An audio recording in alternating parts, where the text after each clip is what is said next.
Welcome, I'm Monica Sather, Senior Planner, working on a project to inventory, evaluate, and select among protection options for the wetlands and riparian resources in Springfield's urban growth boundary expansion areas.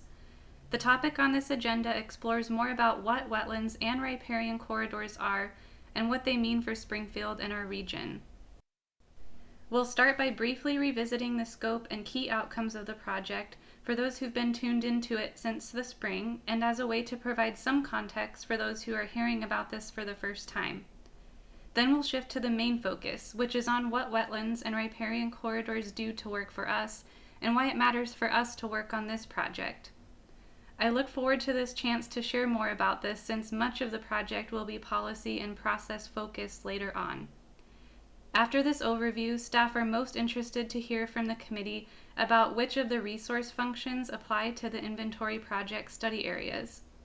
We are also interested in learning about any wetland or riparian corridors you consider to be among your favorites and why. As a refresher, staff are working on one next step to set up the areas where Springfield's urban growth boundary, or UGB, recently expanded, that makes it clear which areas are appropriate for development and which areas need to be preserved with tools that protect significant natural resources. This inventory project will cover the areas where the UGB expanded. The UGB expanded in the three darker areas shown on this map. These are known as the North Gateway area in Northwest Springfield, the Millrace area in South Springfield, and other Willamette parks and the city's Oxbow property along the northeast edge of Springfield. Upon completion, this project will result in an adopted inventory for newly evaluated riparian resource sites, an adopted inventory for newly evaluated wetland sites, and the second update to the Springfield Natural Resources Study. This study will reflect the Springfield City Council's and Board of County Commissioners' preferred approach to managing these water-based resources as informed by Planning Commission's recommendation. So when we talk about wetlands and riparian corridors, what does this actually mean? Wetlands hold surface water or groundwater for most of the year, hence the name, but because there may be dry periods, the plants and soils associated with them are the features most commonly used to identify wetlands. As key indicators, these plants and soils are uniquely positioned to thrive in wet conditions. There are many factors that go into determining if something is a wetland, which is why there are 10 general types. The United States Fish and Wildlife Service uses a classification system that has 55 distinct types.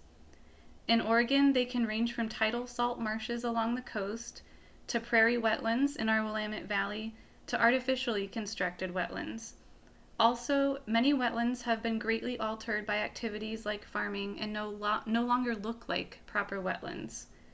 The types of wetlands in our inventory project will be documented on data forms that will be in an appendix to the inventory report when it is ready for review. These forms often take up the bulk of the length of the document, as you will see. Like wetlands, riparian corridors are much more than water itself. Riparian corridors include both waterways and the land area directly along the waterway. The riparian corridor's land area acts as a buffer between the water and many human impacts. Thinking about what appears in this spatially defined area, vegetation and wildlife activity near a river or stream are often telltale signs of these corridors because riparian corridors link land-based and water-based ecosystems. For the spots in the study areas for this project, we might also expect to see that the corridors in the inventory will include some wetlands due to the rivers and creeks that run along and within the study area boundary. One of the project's aims is to make sure we achieve Oregon's statewide planning Goal 5. Goal 5 seeks to protect wetlands, riparian corridors, and more by outlining a specific set of steps that local governments need to follow in order to locate resources and to then determine the best option for protecting the resources. There are often multiple perspectives about planning topics, so I wanted to acknowledge that as planning staff, we sometimes see that the presence of these water resources on a property where someone might be looking to develop or do other work on it could be a source of concern. For example, a wetland on a property can add time to or can even delay a project due to an extra layer in the permit process.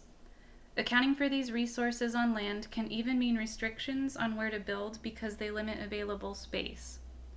So what about these water resources makes them worth becoming part of a statewide planning goal? It has to do with the many benefits they offer as listed in the fact sheet, which is the first attachment after the agenda item summary. From emergency management to education, I'm going to expand upon how they work. Wetlands and riparian corridors provide species places to live.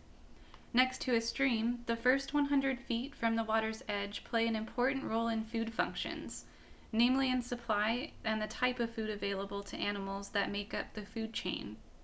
Plant life flourishes in the nutrient-rich environment, and energy converted by plants is then passed up the food chain to fish, birds, other wildlife, and then to us. These strips of land that follow the river also serve as critical travel corridors by allowing animals to move freely each day and even more seasonally during migration, because this area is often absent of streetlights, roads, and other development. Within the water bodies themselves, wooden plants are habitat that allow for hiding spots and areas to breed or sleep. Shade from trees and other plants also cools the water to allow water-based species to survive. A report card of sorts for the Mid-Willamette River by the Willamette River Initiative and Meyer Memorial Trust from a couple years ago showed that an area of much-needed improvement was the river's high temperatures. Turning to wetlands, wetlands are home to 31% of the nation's plant species, even though they only make up about 5% of the U.S. contiguous land surface. Nearly 35% of all rare and endangered animal species depends on wetlands. In Oregon, about 1.4 million acres of wetlands remain as of 2009, which represented about 2% of our total land surface. In Springfield, state and federally listed endangered, threatened, and sensitive species such as the western pond turtle, northern red-legged frog, and butterflies inhabit these areas. One way wetlands and riparian corridors help us that I didn't realize until starting the project is that they're important for public health and safety because they are free of impervious surfaces during storm events. They are natural, low-cost tools to help us to handle flood emergencies. Wetlands in particular can act like sponges and absorb floodwater because of the type of soil they have. A point on the fact sheet in your packets I was excited to discover is that an acre of wetland can store between 1 and 1.5 million gallons of floodwater. Our McKenzie and Willamette rivers are tracked as flowing at more than 1,000 cubic feet per second, which means that more than 8,000 gallons of water move downstream each second in normal conditions. Imagine how much more this could be when a flood occurs. It might be harder to picture stormwater storage when small wetlands are scattered, but together, many sites can greatly reduce the pressure on a stream to hold water during a storm. This function is really easy to see in areas where our floodplain is mapped. By managing development responsibly in and near these areas, floodwater can then spread across a broad area over a longer period of time and with less speed as compared to areas with impervious surfaces like buildings and concrete slabs, where fast-moving water can then be forced into narrow spaces between buildings or be forced to move quickly through parking lots. When the speed of water is slowed, it has less energy to erode stream banks, uplift and carry debris, or even damage structures. This is a photo of Lane County's 1996 flood. Notice that the water is muddy, which brings me to the next benefit. They also purify our water. Wetlands in particular have a really unique function. They are like filters or nature's kidneys because what they're made of lets them absorb and hold water before it soaks into the ground.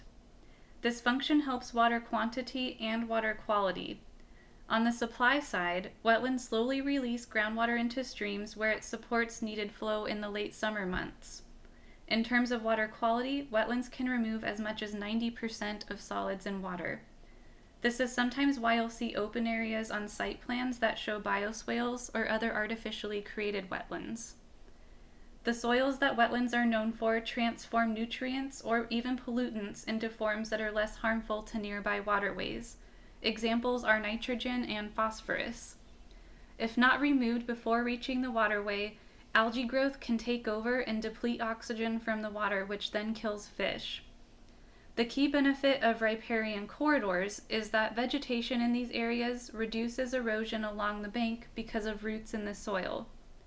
Both the underground and above ground parts of the plant keep toxic material, bacteria, and other waste like sediment out of water when it flows to a stream or river after the rain. Many of the riparian sites in this update to the Springfield Natural Resources Inventory and the study also includes waterways that help the city meet its stormwater management and water quality goals. These resources support aesthetic and economic values. Market prices can sometimes reflect the quality of life or amenity values provided by wetlands and riparian corridors. For residential development in urban areas, the market value of properties with views of natural spaces is often greater than the value of similar properties without these views. This is a photo of a neighborhood off of the West D Street Greenway in front of Prees Trail and the Willamette River. Other Springfield examples are the neighborhood off of Filbert Meadows near 40th and Jasper, and also our vision for the Glenwood area. Even better, I heard that a coworker bought her house in an area where she knew the mill race and Middle Fork paths would eventually become built. At the time she bought her house, they were just shown on Willamette Lane's capital improvement plans. Scenic views and other places treasured by people can also give a community a sense of its unique identity and its character. With this can come opportunities for economic purposes, such as enhanced tourism experiences. That leads me to the final function I want to highlight. Wetlands and riparian corridors provide places to enjoy and learn about the outdoors. Our project study area includes a lot of Springfield Utility Board and Willamette Lane property, which means we have a chance to help each other with overlapping project efforts in a really direct way. A few spots of this inventory project include Clearwater, Lively, and Rough Parks, as well as a spot that Willamette Lane is working on a master plan for to improve the area, which is the Georgia Pacific Natural Area. While these places are more publicly used, some of you might have good memories of hiking or fishing some secret spots or getting out to the water in other ways like kayaking. One of mine is finding a big hawk feather by a creek at my uncle's place when I was a little kid. I'd say one of my brother's favorite experiences with that same spot would probably be when I fell into that creek. A less obvious one is that at times opportunities for education can also result. Some of you might have seen tour groups or signs along the path system through the mill race, for example, which allow people to interact up close with a featured topic. When I start a project, I usually try to have a bigger picture frame of mind about why it matters. When starting this, I didn't dive right into the scientific features about wetlands or riparian corridors, but focused on why they matter in day-to-day life and why they matter as an ingredient in Springfield's recipe for making it a great place to live, work, and enjoy. As you heard, functions range from water control to recreation, which means they provide wide-ranging benefits. With that, the questions staff will have for you at our upcoming session are 1. Which of the functions of wetlands and riparian corridors just described appear relevant to the UGB expansion areas?